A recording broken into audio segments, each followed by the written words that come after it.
আজকে খুব ফ্লাইটের টিকিট নিয়ে দুইটা কথা। আপনি যদি এই কুয়েতের কোনো সফরে যাবে চাইতেছেন, বিশেষ করে বর্তমান বা পরে যাইবেন, তাহলে এই ভিডিওটা আপনার জন্যে। আপনি কোন জায়গায় থেকে ফ্লাইটের টিকিট কেটে আপনি সফরে যাবেন নিছেন, এটা আপনার খেয়াল রাখা লাগবো। কিসের জন্য? কিছুমান টিকিট কাউন্টার বাউতাবাজি বেড়েছে ভাই, একদম ভুয়া। 10-20 জনের কাছে টিকিট বেচবো, তারপরে কাউন্টার দিয়ে পলাইবো, তখন আপনার কি দশা হবো কোন? গতিকে আমার ভিডিওটা আপনারা শুনেন। তার মানে যেন থেকে আপনি টিকিট কাটেন, আপনার একটা মালিক আছে, কিন্তু আপনি কাম কোম্পানিতে কাম করলেও মালিক আছে, আপনার বাড়িতে কাজ করলেও আপনার মালিক আছে। গতিকে যে জায়গা থেকে টিকিট কাটেন তার নাম বাড্ডা নিয়ে মালিকের সাথে কথা বলে দেন।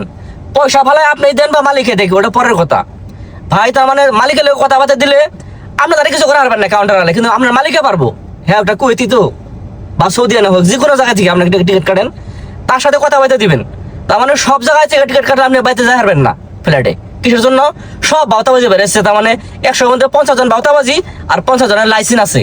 আপনি কোন জায়গায় লাইসেন্স আছে সেই জায়গায় থেকে আপনি টিকিট কাটেন। হয়তো জেনে 100 দিনার, হে না আপনি কিছু মানুষ 50 দিনার, 50 দিনের সেভ পাইতেছেন, আসলে সেই টিকিটটা আসলে ভুয়া। গতিকে সাবধানে জানি সফরে যান, লাগে 10 টাকায় বেশি যাই, তাও জানি এত খুশি মনে বাড়িতে যাইবেন প্রবাসী থেকে, যাতে আপনার সাথে বেইমানি না হয়। গতিকে সাবধানে টিকিট কাটা বাড়িতে যান। খোদা হাফিজ।